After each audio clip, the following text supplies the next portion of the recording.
दो गुरुपद कंज कृपा सिंधु नरे रूप हरि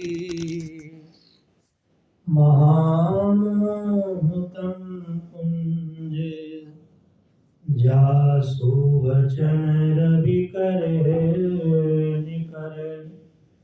अव्यक्त रूप में सर्वत्र विराजमान पूज्यपाद संत सद्गुरु महर्षि में ही ब्रह्मा जी महाराज के उभय पाद पद्मों में कोटि सा नमन। व्यक्त रूप में मंचस्थ पूज्यपाद गुरु प्रसाद बाबा के उभय पाद पद्मों में कोटि सा नमन।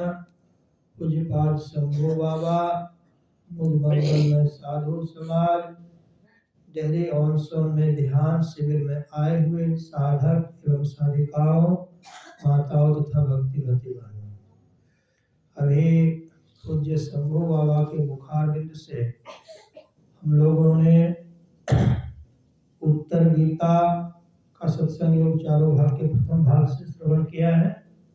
उसके कुछ मंत्रों का तदुपरांत नानक जी की वाणी का पाठ आया। फिर हम लोग धम्मपद से पाठ का श्रवण किए। इन सारे पाठों को मैं एकाग्रता पूर्वक सुन रहा था। सुनने के बाद अपने ही छोटी बुद्धि से जो कुछ मैं समझ पाया वही आपके बीच में रखने का प्रयास करूंगा। उत्तर गीता से आया कि जो थोड़े समय भी मन को नासाक में ले जाता है, नासाक में मन को रोक कर ठहराता है, और सैकड़ों जन्मों का किया हुआ जो पाप है उससे पार उतर जाता है। थोड़े समय के लिए नासाग्र में मन को ठहराना है। यह मन रमता स्वभाव वाला है। संसार में ये रमण करते रहता है, इंद्रियों के घाटों से निकल निकल कर इसका स्वभाव बन गया है। इन घाटों से निकलने के कारण ये 9 दरवाजा से निकलता है। ये मन दो कान के चित्र, एक मुंह, एक पेशाब का रास्ता, एक पैखाना का रास्ता, इन रास्तों से बाहर संसार में निकलता है। और मन जो है इस एक सूक्ष्म जड़ है। मन सूक्ष्म शरीर का एक अंग है। सूक्ष्म शरीर में मन, बुद्धि, चित्त, अहंकार, ये 4 चीज रहते हैं सूक्ष्म शरीर में। और आत्मा तो हर जगह 5 शरीर में रहती है। तो यह मन, इस मन को हम लोगों को नासाग्र के आगे टिकाने का प्रयास करना है। ये बाहर निकलने के कारण ही ये पापों का उत्पादक है, प्रोड्यूसर ऑफ द सीन्स। पापों का पाप उत्पन्न करते रहता है। क्यों? कि इसका जगह तो अंदर में रहने का ही, जबरदस्ती 9 दरवाजे से निकल निकल के भाग जाता है। राधा स्वामी संप्रदाय में हुजूर स्वामी जी महाराज की पतली पुस्तक है, मात्र 10 रुपया दाम है, राधा स्वामी सार्वजन वार्तिक। उसमें अवतार कहाँ रहते, देवता कहाँ रहते, सबका जगह बताया गया है।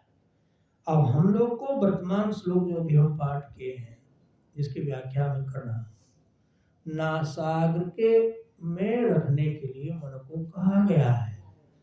नासाग्र में मन को ले जाना ये बच्चा का खेल नहीं है। बहुत कठिनाई से मन अंदर जाता है, मन को मनाना पड़ता है। ये बड़ा वाहियात होता है। जैसे मदमस्त हाथी वगैरह विचरण करते रहता है, वैसे ये भी विचरण करता है। मन को लौटा लौटा कर अंदर लाना, यही साधकों का काम है। ये होता कैसे है? आंख बंद करके जब आप ध्यान करने बैठेंगे, बहुत देर तक बैठेंगे, तो चूंकि पिंड के अंदर ही मन है, तो ये बहका बहका बहुत 2-3 घंटा के बाद थोड़ा स्थिर आपके तरफ आएगा, नहीं तो बहकते रहता है। जैसे नहीं बच्चा सब होता है, माँ को छोड़ छोड़ के भाग जाता है, माँ उसके लिए दौड़ते रहती है, हाँ खाना खिलाएंगे, लेटरिन साफ कर देंगे, स्नान करा कर देंगे। ऐसे ही ये मन बहुत भागता है। 2-3 घंटा का एक अगर ध्यान दीजिएगा, जैसे 1-1 घंटा की सीटिंग तो ये प्रारंभिक अभ्यास के लिए कहा गया है। ये 1-1 घंटा का खाली एक शुरुआती ट्रेनिंग है। वास्तविक ट्रेनिंग पहले हमारा एक समय हुआ करता था, अब उतना नहीं कर सकते। 5 घंटा का एक सीटिंग लगाते थे, तो उसमें से दूसरे घंटे के बाद से कुछ स्थिरता और आनंद का अनुभव होता था। 1-2 घंटा तो बाहर से समेटने में ही लग जाता है।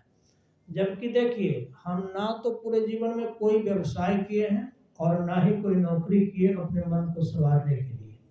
जो व्यवसाय नौकरी के चक्कर में रहेगा, जैसे कोई यूनिवर्सिटी में वाइस चांसलर है, वो छोड़ के निकलेगा ना, जितना दिन यूनिवर्सिटी में गया था ना, शरीर उसका बाहर आएगा, मन उसका वहीं रहेगा, होगा ना।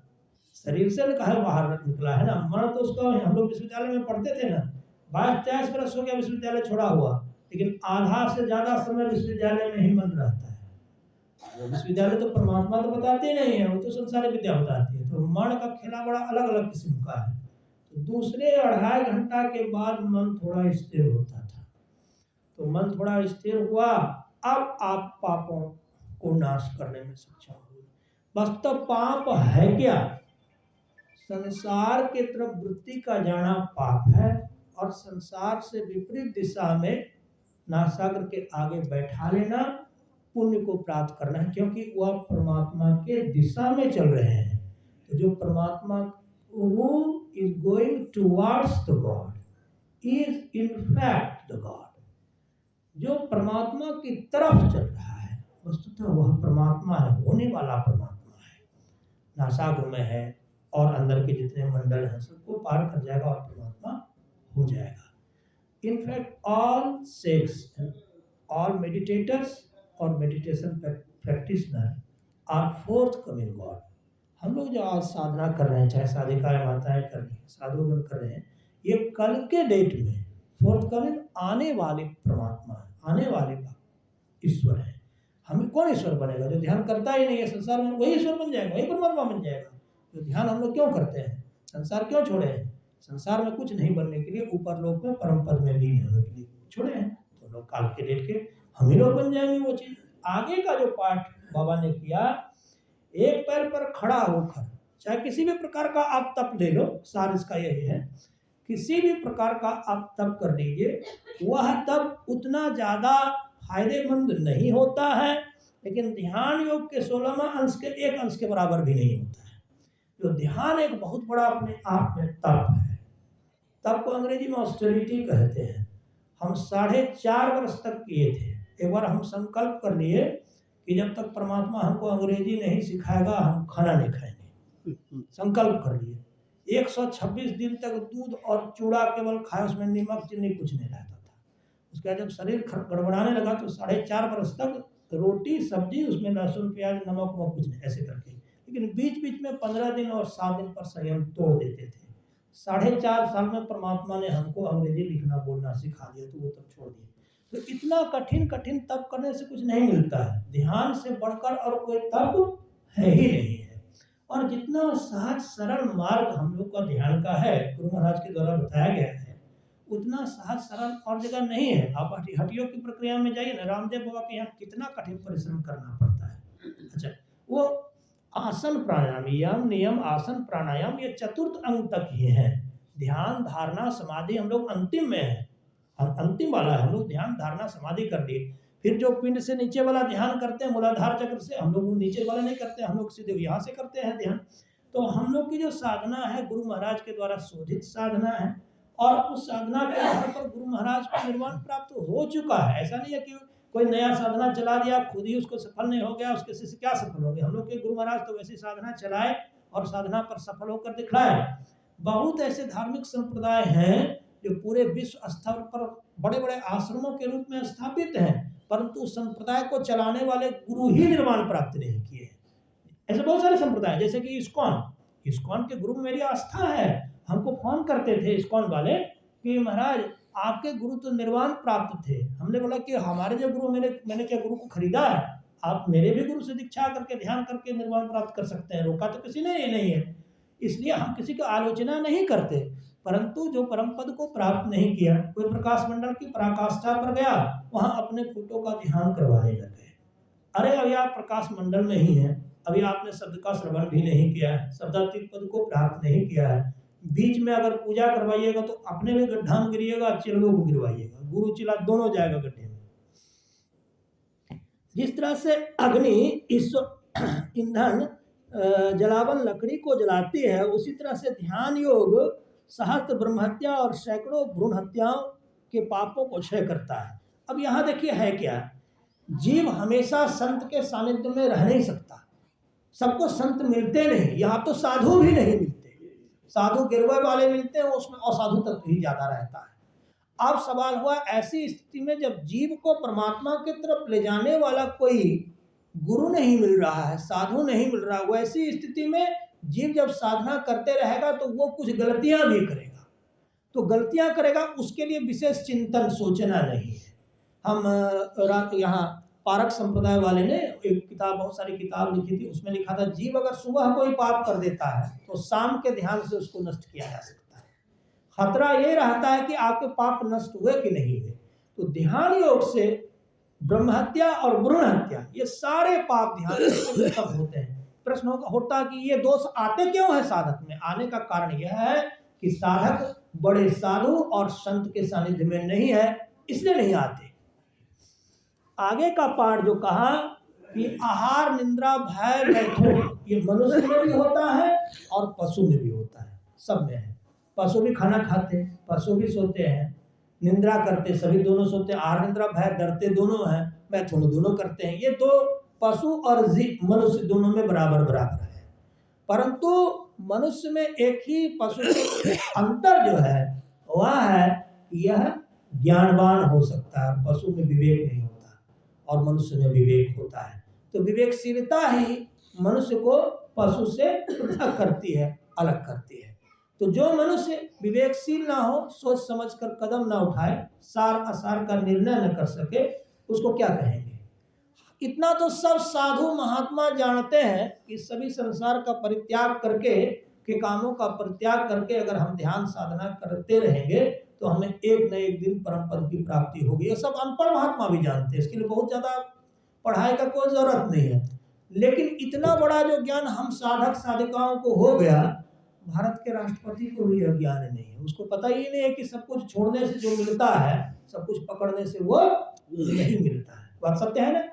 हम लोग संसार का कुछ काम नहीं करते। लोग बहुत मेरे पास पैसे ले लेके आते हैं, 4 करोड़ 5 करोड़, बाबा बिजनेस ले, माफ करना नहीं। अरे आपने कीजिएगा तो आशीर्वाद दे दीजिए, कुछ कमीशन दे देंगे, उसमें भी माफ करना, वो हम लोग नहीं करते हैं। हम लोग महात्मा है, ये सब मेरा काम नहीं। बहुत कंपनी वाले मेरे पास आते हैं तो हम लोग ना ये सब करने के लिए हम लोग महात्मा नहीं बन रहे हैं। हमको जितना भीख मांग के खाने में मजा आता है उतना कमा के खाने में मजा नहीं आता। क्यों?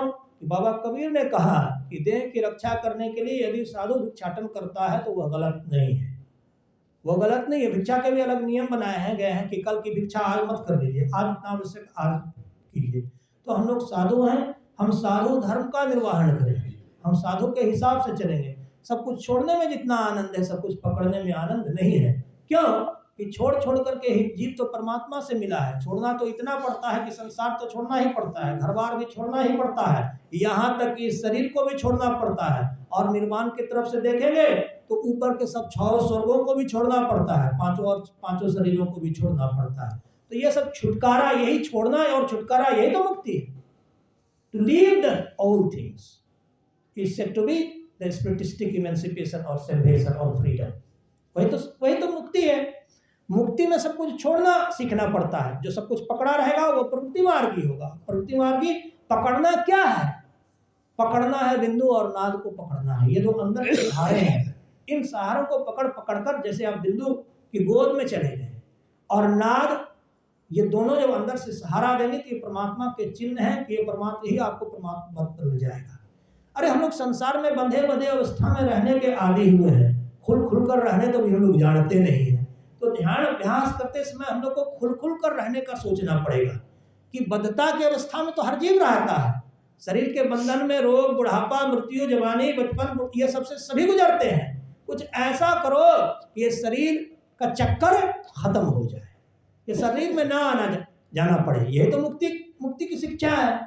मुक्ति की शिक्षा में क्या होगा, हम जैसे हम लोग शरीर में रहते हैं, फिर ये रोग होता है, इसको बूढ़ा होता है, इसको खाना चाहिए, नहीं मिलेगा तो परेशानी होगा, इसको घर चाहिए, आवास चाहिए, सुंदर सुंदर वस्तु चाहिए, कार चाहिए, बंगला चाहिए, रुपया चाहिए, और अशरीरी अवस्था को कुछ नहीं चाहिए।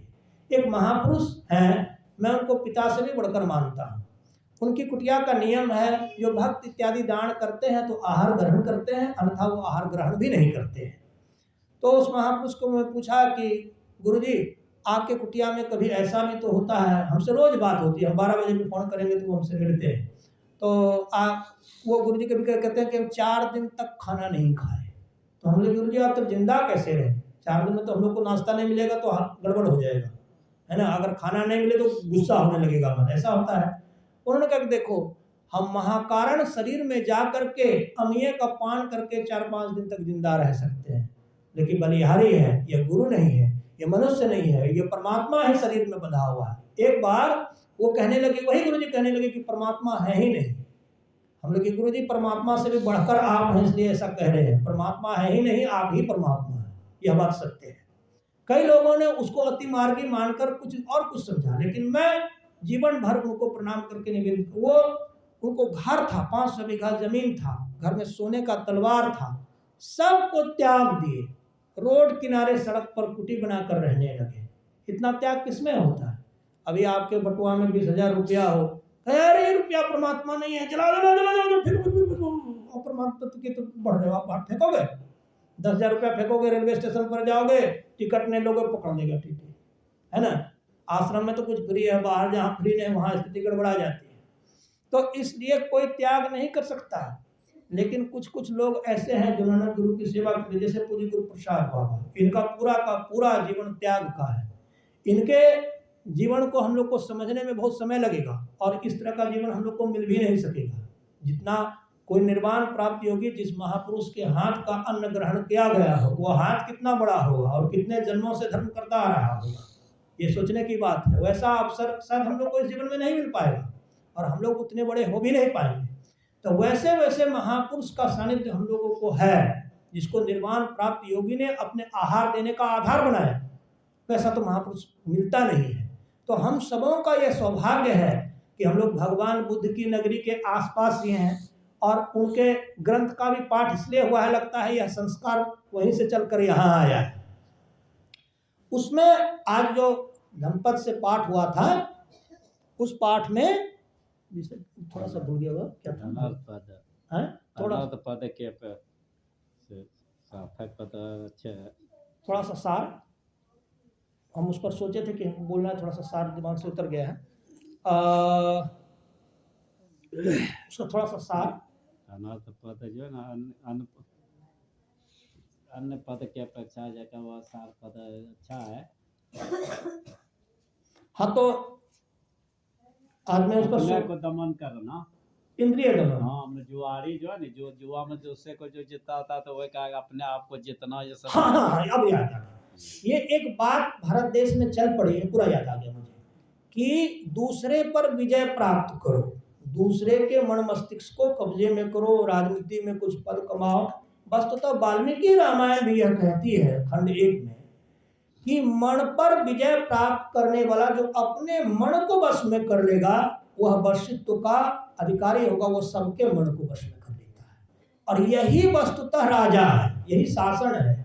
पता चला कि आप राष्ट्रपति तो बन गए हैं, लेकिन आप जो इच्छा करते हैं फला व्यक्ति करता नहीं है, आप में वशित्व नहीं है। अपने मन को वश में करने वाला सबके मन को वश में कर लेता है, और अपने मन पर विजय प्राप्त करने वाला ही वस्तुतः सबसे बड़ा राजा है, योद्धा है। उसने युद्ध को जीता है। मन तुम बसो, ये आओ वीरो मर्द बनो, अब जेल तुम्हें तजना होगा। ये हम लोग को तम निग्रह के समर क्षेत्र में सन्मुख स्थिर डटना होगा। तो मन को पर we have to conquer on our mind, on our brains, on our all organs. जो सारी इंद्रियां हैं, इस सब पर हम लोग को विजय प्राप्त करना है। इंद्रिया पर आप विजय प्राप्त कर लिए, जैसे मान लीजिए कि अभी आप चुनाव में जीत गए, पार्षद बन गए, मुख्यमंत्री इत्यादि बन गए, ये सब तो जब तक शरीर में रहिएगा तभी तक इस सब का खेला रहेगा। 5 बरस 6 बरस या 12 15 या 20 25, जब अगर 100 बरस भी चल गया ये खेला खत्म हो जाता है। परंतु जो मन को वश में कर लेता है और अंतःमुखी होकर मंडलों को फाड़ता हुआ मन को जाके शब्द में गलाता हुआ परमात्मा से मिल जाता है, इससे बड़ा और कोई विजेता है नहीं। लेकिन दुर्भाग्य यह है हमारे देश में धार्मिक शिक्षा है ही नहीं के बराबर है। अब धार्मिक शिक्षा नहीं होने के कारण हम लोग करते क्या है कि अधार्मिक तत्वों से प्रेरित होकर अज्ञानमय जीवन व्यवहारिक रूप से जीते हैं। ज्ञानमय जीवन अगर आपका होगा, हम कहाँ कोई कारूर तो लेके नहीं आए, कोई बहुत पैसा भी लेके नहीं आए, साधारण कुली भी करके नहीं आए, 2 बैग हाथ से खुद ही उठाते आए। कई लोगों ने देखा, बोला बाबा जी आप इतना इतना बड़ा भारी भारी बैग उठाते हैं। बोला अरे हमारे जीवन का जीने का तरीका अलग है, आपका जीवन कुछ अलग है, मैं अपने तरीके से जीता हूँ, आप अपने तरीके से जिए। हम अपने तरीके से जीते हैं। हम दूसरे को इसलिए साथ में नहीं रखते हैं कि मेरा मन भटक के उसी के चिंतन करने लगा। हम सेवक भी नहीं रखते हैं क्योंकि मेरा मन का आधा भाग सेवक पर लट जाएगा। और ये धीरेन्द्र ब्रह्मचारी बाबा बहुत कम से कम सेवा लिया करते थे। तो हम एक रहना चाहते हैं, ऊपर परमात्मा रहना चाहते हैं, लेकिन इतना होने के बाद भी परमात्मा अपने को व्यक्त नहीं करते। इतना आसान नहीं है परमात्मा को व्यक्त करा लेना। एक बार हम कृष्ण भगवान के समय का संकेत दे दीजिएगा जब होगा तब, जब कृष्ण भगवान के भजन गा रहा था, भजन गाते गाते मैं बीमार पड़ गया। उन दिनों में भजन बहुत ज्यादा करता था गायक के रूप में, आजकल तो बाबा जी के जैसा गाता हूँ, पहले गायक के रूप में था। बीमार पड़ गया और सो गया। उस समय मेरे पास सारे पैसे खत्म हो गए थे। दुर्भाग्य से ऐसा हमेशा नहीं होता, तभी हो गया। तो देखते हैं भजन गाते गाते एक दिन कृष्ण भगवान श्याम वर्ण का के हाथ से आकर मेरे माथे पर ऐसे हाथ रख दिए। बोले क्या भगवान ये क्या है? लेकिन बेटा तू बीमार पड़ गया तो कम से कम कोई तुमको नहीं है, इतना तो मेरा कर्तव्य है कि तुम्हारे बुखार को मैं देखूं। बोले ठीक है इतना तो आप कर दिए, आगे ही तो खाली आप देखिए, दवा कौन ला के देगा मेरी? बोला कि थोड़ी भक्ति में थोड़ा ही भगवान मिलता, कुछ और करोगे तब आगे व्यवस्था करेंगे। इसलिए जो सोचते हैं ना कि आप संसार को छोड़ दीजिए या किसी का सेवक का भी सहारा नहीं लीजिएगा तो परमात्मा अपने को व्यक्त कर देगा, ये इम्पॉसिबल है, असंभव है। लाखों लाख बरस लग जाएंगे, बहुत समय लगेगा परमात्मा को व्यक्त करने में, क्योंकि परमात्मा से बढ़कर और कोई धन तो है ही नहीं। परमात्मा से बढ़कर कोई धन है क्या? Is there any type of riches which is more than the god? No, not at all, कोई नहीं है। परमात्मा अपने आप में एक बहुत बड़ा धन है, लेकिन दुनिया इसको मानती कहाँ है? दुनिया तो वही पैसा रुपया कार। एक बार मैं कह दिया था अमेरिका में प्रवचन में ऑनलाइन कि मैं गौतम अडानी से भी ज्यादा अमीर हूँ। ये कौन सी बात होगी? हम इसलिए बोल दिए थे, अरे वो संसारिक वस्तु कमा रहे हैं और हम परमार्थिक चीज कमा रहे हैं। परमार्थिक चीजें ऊपर भी चले जाएगी, उसकी जो भी वस्तु कमा रहे हैं वो तो धरती पर ही रह जाएगा। इस संदर्भ में मैंने कहा था और मेरा कुछ कहना नहीं था। एक बार हम अमेरिका में बोले थे ऐसा ऑनलाइन प्रवचन पर। तो कहने का मतलब कि हम लोग को परमात्म धन प्राप्त करने के लिए संसार से वृत्तियों को अलग करके inwardness, look in your interiority and enter in your inwardness, जब अपने आंतरिकता में जाएंगे, जो अपने अंदर में धस सकता है, जो अपने शरीर के अंदर देख सकता है, वो सबके शरीर के अंदर देख सकता है, और अपने और सबके शरीर के अंदर में एक ही परमात्मा निवास करता है।